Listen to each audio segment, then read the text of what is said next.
Jadi sukses adalah motivasi yang luar biasa. Makanya wajib jadi orang sukses. Kemudian yang ketiga, sukses itu kebanggaan. Kalau Bapak Ibu sukses, siapapun bangga melihat Bapak Ibu. Yang tadinya bukan saudara aja ngaku saudara.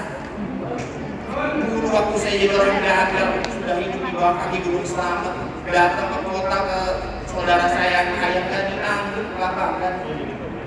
Sekarang orang gak kenal aja ngakunya kenal pasangan itu. Pasangan saya kenal banget loh, saudara itu sama saya.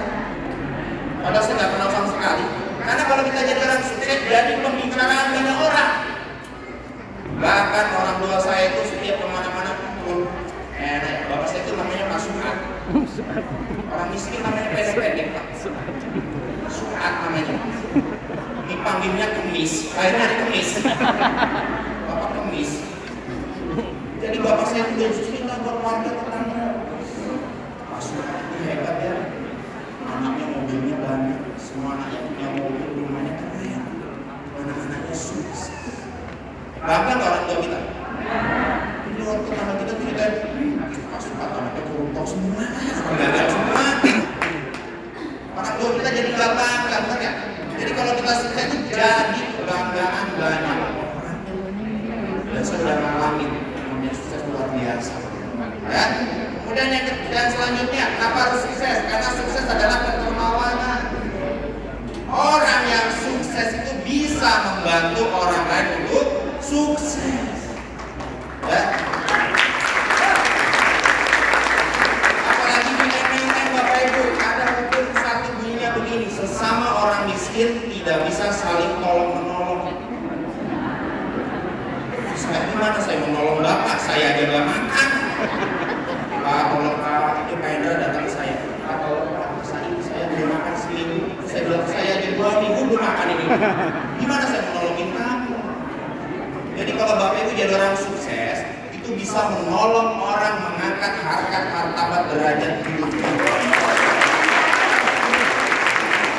Gara-gara saya sukses, saya bisa sekolahin semua adik saya sampai lulus. Sekarang adik saya yang kedua jadi direktur di sebuah perusahaan saya juga. Jadi nggak perlu pakai macam-macam, masuk jadi direktur aja. Adik-adik saya dua kerja di perusahaan saya lagi. Akibat saya sukses, saudara-saudara saya bantu, nggak tunggu pembebanan pemerintah. Oh, paman saya rumahnya mau ambruk, bikin yang baru. Paman saya mau bayarin anaknya nggak punya duit, gak usah pakai BPJS, tabungan saya langsung nggak ada sekalinya, saya bantu. Jadi enak ternyata kalau sudah jadi orang sukses, mengalir pahala setiap hari karena kita bisa bantu banyak orang untuk sukses. Kalau mau bikin masjid butuh duit kan?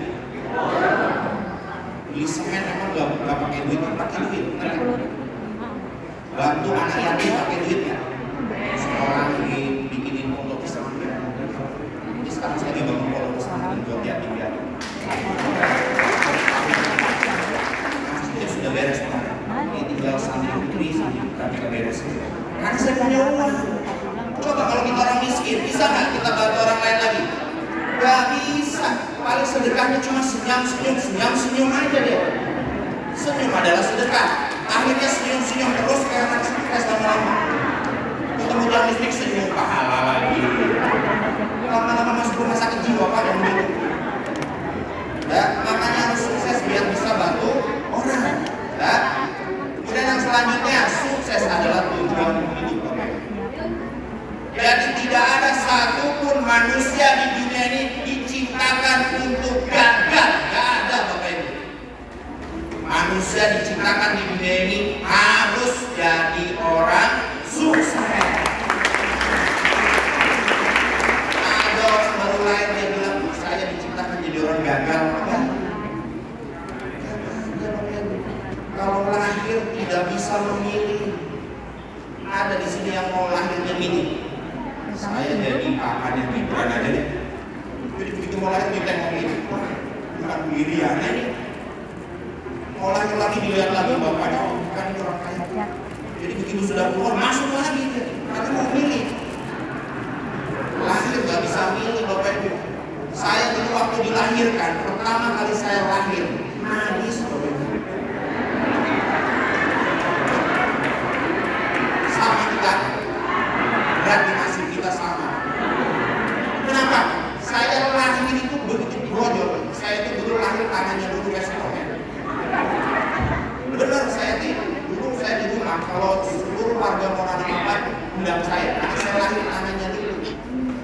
lahir itu dada-dada. Kalau tes. Langsung pegangan tangan bapak saya. Pegangan. Langsung saya ngetik kok. Begitu keluar brojol di dunia ini, saya melek. Kayaknya bau-bau itu bau rumah Jokowi. Begitu saya melek, rumah saya tidak ada plafonnya. Tidak begitu rumahnya. Karena rumah saya masih gedek dari bambu itu. Plafonnya nggak pernah dicat. Catnya cat alami warna hitam dari tubuh. Nggak ada zaman itu saya nggak ada listrik. Ya, makanya saya hitam itu karena saya lahir dalam kegelapan. Kalau ada pelafonnya ya, hitam lagi di rumah saya. Saya nengok ke kanan, temboknya nggak ada catnya, pagar lagi. Saya nengok ke kiri, bapak saya jelek banget, kumisnya kemana-mana. Aduh, miskin jelek kan ide saya nih, ada nangis saya langsung. Terus bapak saya bilang, lahir nggak bisa milih, tapi percaya sama bapak.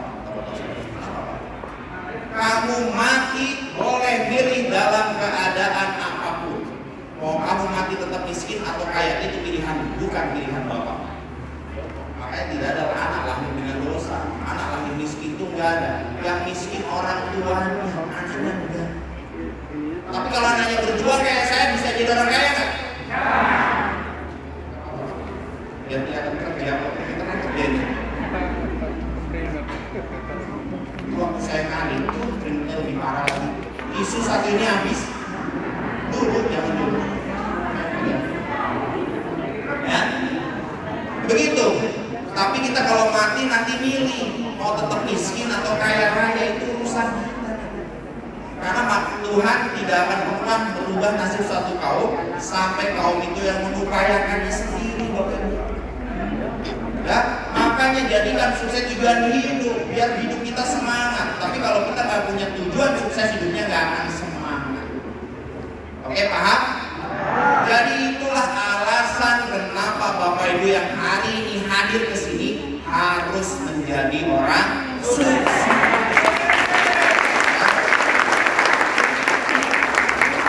Terus bagaimana Pak biar sukses secara ekonomi dan kaya? Caranya ada nggak yang tahu cara jadi orang kaya? Kalau tahu saya nggak datang ke sini Pak, benar nggak? Makanya Bu Ida, Bupati Kudus saya bilang nggak datang karena dia sudah kaya. Yang datang ke sini kan karena lagi belum kaya, benar nggak? Jadi ciri-ciri orang miskin itu gampang Pak.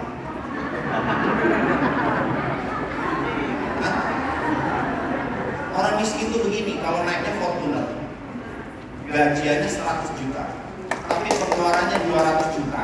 Dia tetap sama seperti orang miskin, cuma gaya hidupnya mewah. Orang kaya itu adalah orang yang penghasilannya 10 juta, pengeluarannya cuma 2 juta. Itu disebut orang kaya. Makanya saya kalau ketemu manajer, gayanya setengah mati. Padahal gajiannya 5,6, gajian tanggal 5 tanggal 6, jabatannya doang manajer. Satu mobil. Kita yang terjadi. Satu mobil. Ya? Iya. Makanya hari ini kita sama-sama belajar bagaimana caranya kaya. Nah, Bapak Ibu belajarnya di mana? Sama saya aja dulu. Kenapa? Karena saya orang miskin yang sudah jadi orang kaya.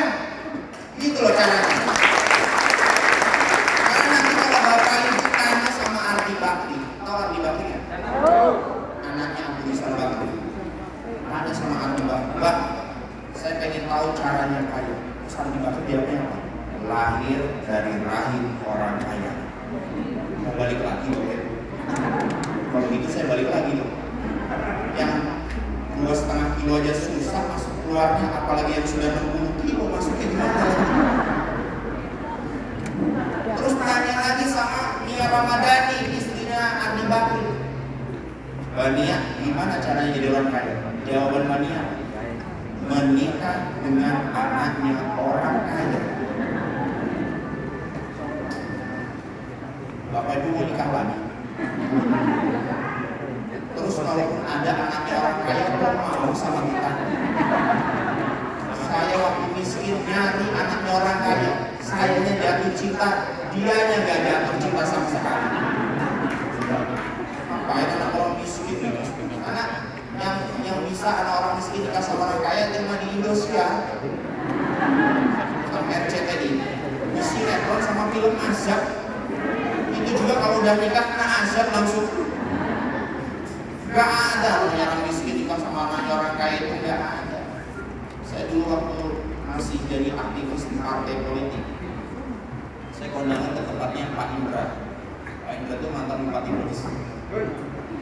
Mbak Mita itu akrab sama saya. Saya jatuh cinta sama Mbak Mita. Mbak Mitanya enggak. Cara bupati nih. Orang miskin, ternyata dia menikah sama samanya Mas Asep. Mas Asep itu anaknya orang yang terkaya nomor sekian di Brebes. Kapal pupuk. Jadi anaknya orang kaya menikah dengan anaknya orang kaya. Saya anaknya orang miskin menikah sama orang miskin. Makanya saya kenapa jadi orang miskin? Karena bapak saya miskin menikah dengan ibu saya yang miskin. Lahirlah saya miskin kuadrat.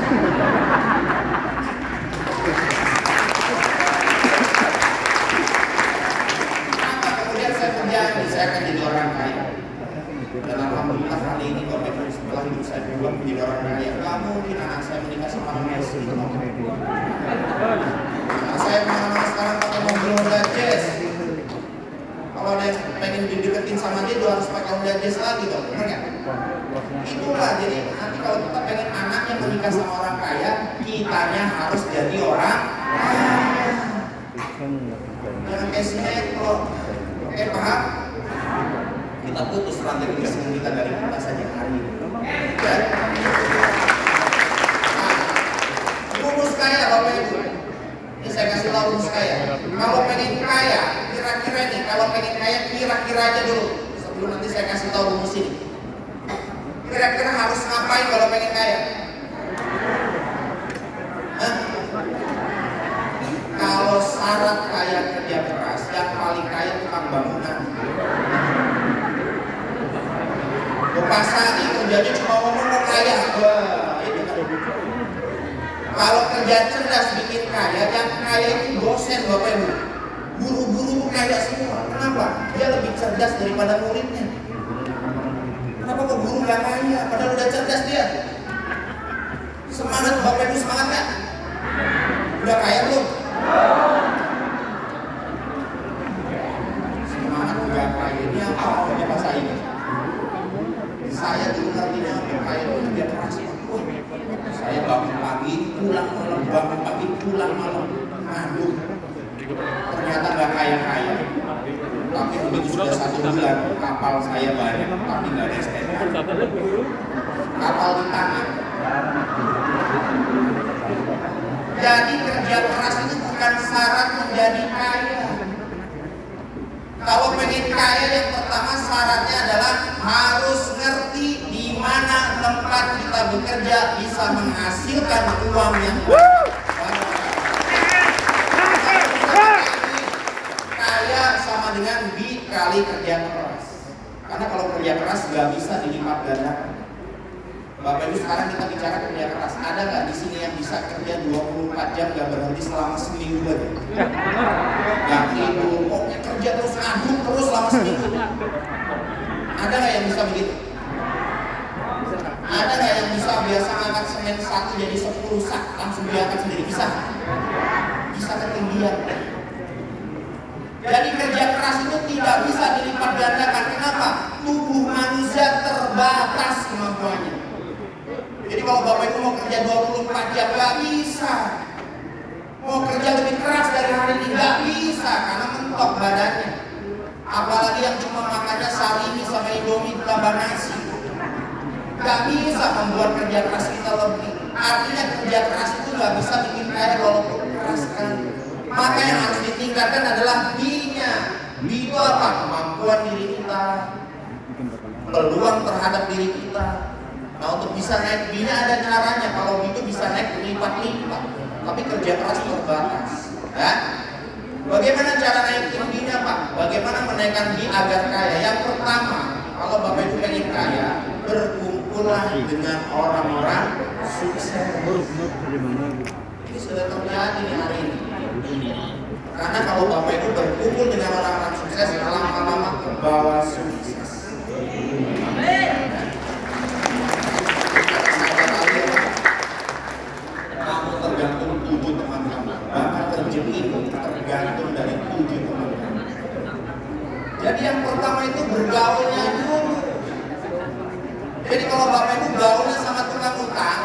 sekalian utang dulu nggak?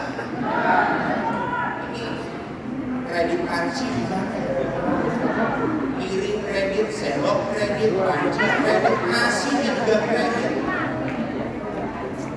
Berkumpul sama tukang nonton film Azab, ikutan nonton nggak? Azab yang paling bagus, Azab yang 140. Gas.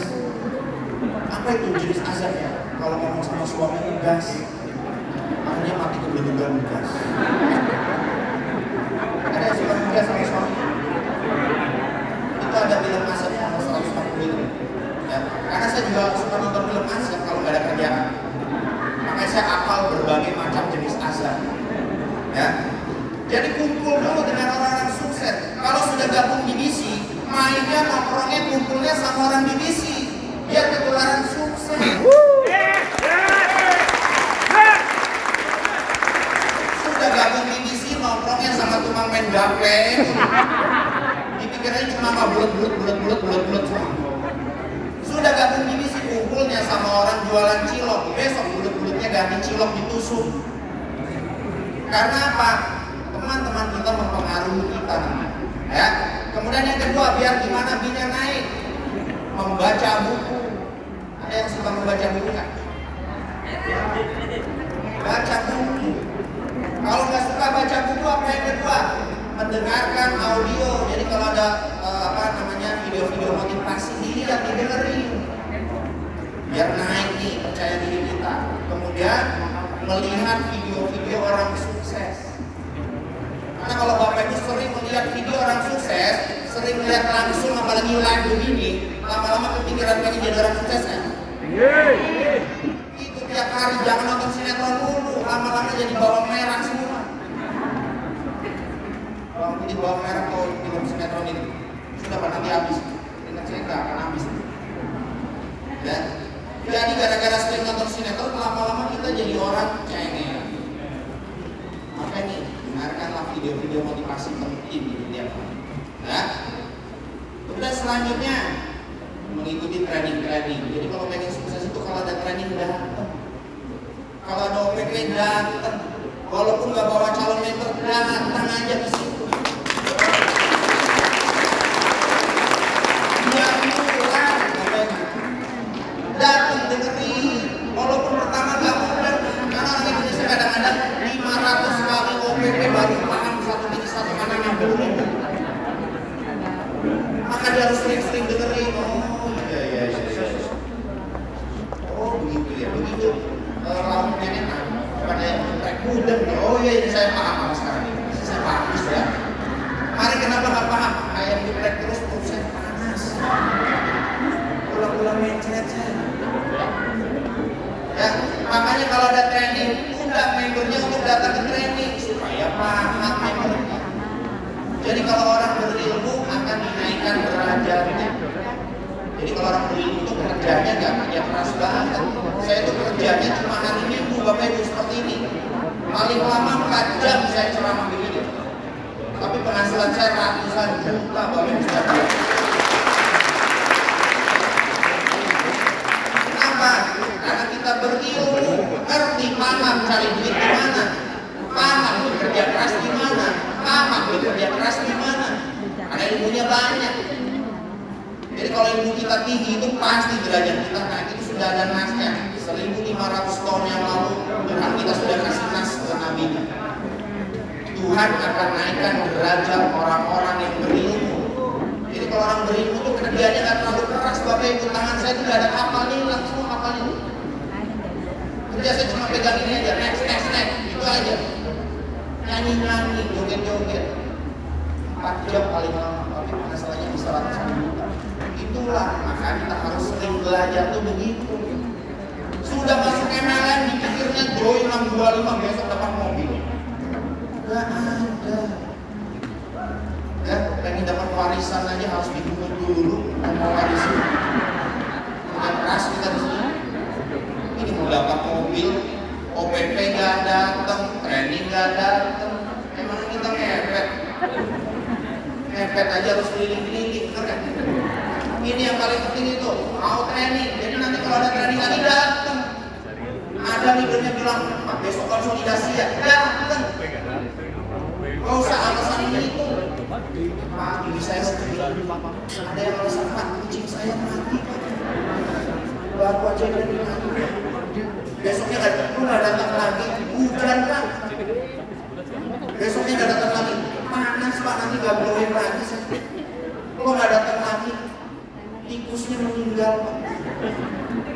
Besoknya, kok nggak datang lagi? Kakeknya, neneknya, buyutnya saya meninggal. Alasan tidak bisa buat orang sukses, Bapak Ibu. Ya. Biasa nih kali ini panas ya. Jadi mulai sekarang kalau ada training, ada kumpul-kumpul, ini leader-leader udah kumpul datang. Jadi kalau ada tetangganya hajatan, bilang sama tangganya, kalau hajatan tolong lihat jadwal BOP saya. Kalau nggak ada BOP saya bisa datang, tapi karena ada BOP saya intip aja. Karena saya lebih penting BOP, karena kalau saya BOP terus nanti saya jadi kaya, kondangannya bisa 5 kali. Itu caranya, ya. Nah, kemudian kita bicara tentang bagaimana jalan kaya. MLM adalah salah satu jalan kaya, Bapak. Ya. Jadi kalau Bapak itu ada di sini yang sudah tahu sama MLM. Ada di sini cuma bukan trauma. Banyak ya. Biasa. MLM memang begitu trauma. Sudah ikut MLM juga nanti ketuki. Umroh gratis. Baru ketuki, umroh gratis juga enggak. Tadi dia udah berat ya. Kunci lagi banyak jalan-jalan. Ya. Jadi MLM adalah salah satu jalan kaya, tapi kalau tahu ilmu, kalau nggak ngerti ilmunya, tetap nggak akan ngerti bagaimana caranya sukses di MLM. Mau pindah-pindah MLM juga nggak akan sukses. Itu saja adalah pesan kita panitia boleh dengan sehari kelas. Semua mau lupa mas terus semua. Dapat mobil-mobilan. Ada yang 50 kirikan, ada pesawat drone. Akhirnya tidak lain, karena nggak ngerti ilmunya. Ya. Ada yang datang ke kita lagi, kan kalau mengisi produknya ditetes sembuh. Ini produk saya lebih bagus daripada mengisi. Dilihatin doang. Kamu sakit apa? Sakit mah? Lihat ini, sembuh. Akhirnya pindah mah? Karena nggak ngerti ilmunya. Orang-orang yang pindah-pindah MLM terus tuh bolak-balik ganti MLM, pindah lagi itu seperti bisnis mobil.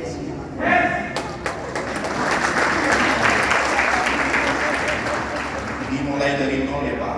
Nol lagi. Mulai lagi dari baru. Ngapalin lagi, training lagi, prospek lagi. Dipikirnya bisnis MLM. Gampang kali. Ya. Jadi Bapak Ibu, MLM itu salah satu bisnis jalan kaya. Jadi kalau Bapak Ibu pengen sukses, syaratnya yang pertama adalah ketemu jalan kaya dulu. Di mana tempat Bapak Ibu akan bekerja keras. Bukan kerja kerasnya dulu.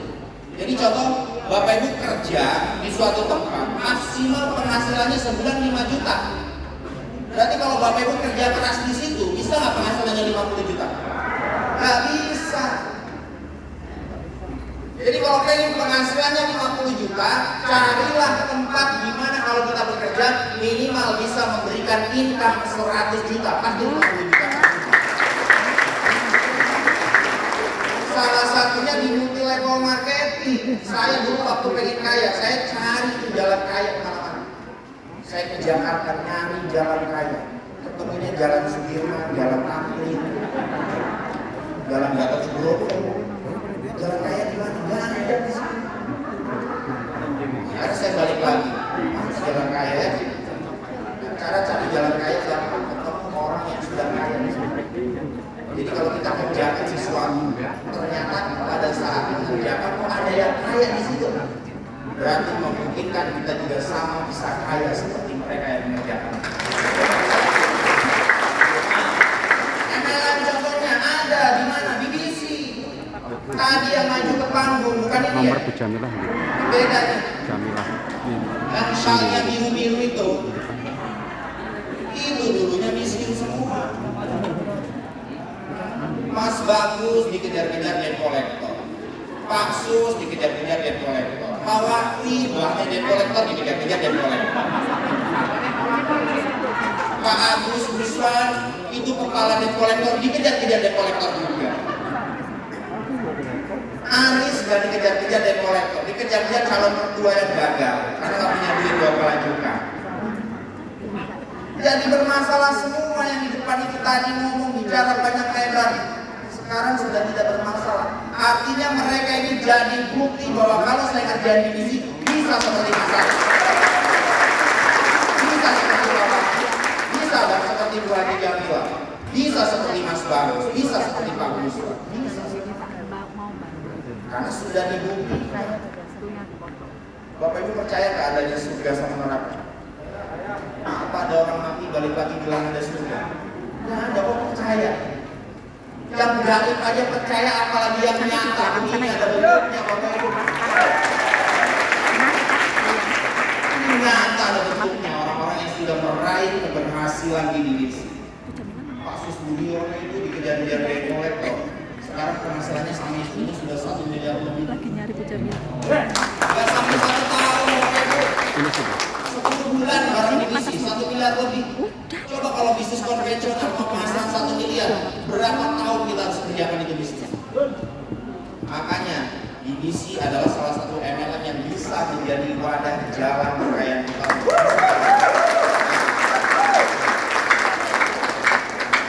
Kenapa harus MLM, Pak?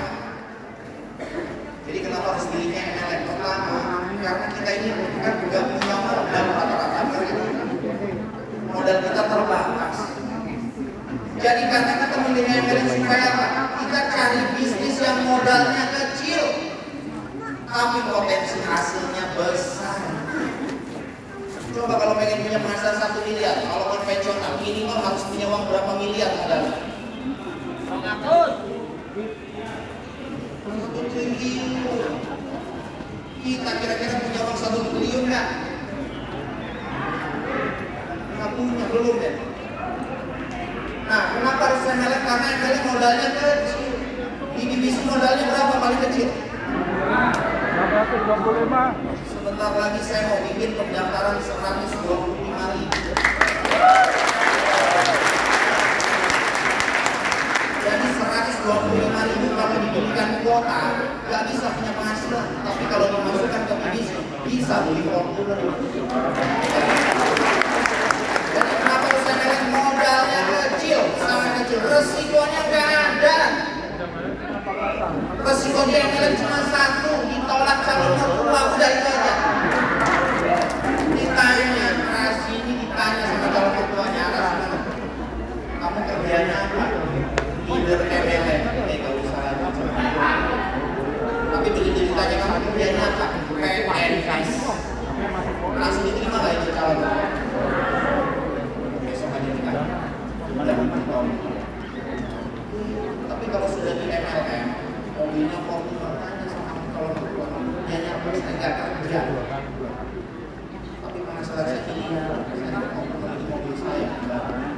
Diterima gak? Tidak usah besok-besok hari ini aja, detik ini nikah aja langsung. Saksinya saya, penghuninya saya, kata bapaknya begitu aja langsung. Tidak usah panjang lebar. Besok hajatannya di gedung yang mewah. Selesai. Ya, jadi kita kenapa milih MLM? Karena modalnya sangat kecil. Jadi kalau kita pengen bisnis cari modal kecil, resiko kecil. Di sini kan resikonya cuma 1, ditolak, benar nggak? Ada belum yang sudah ditolak terus bunuh diri di Pekalongan? Belum ada. Ditolak bunuh diri.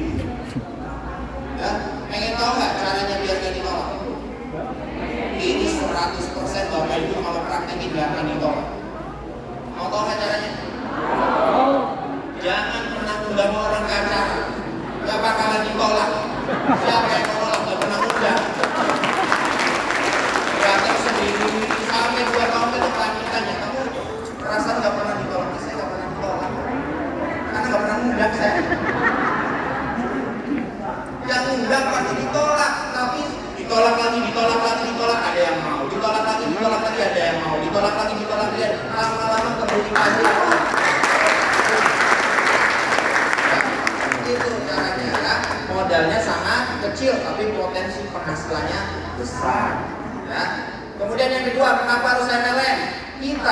bisnis MLM nggak butuh kantor.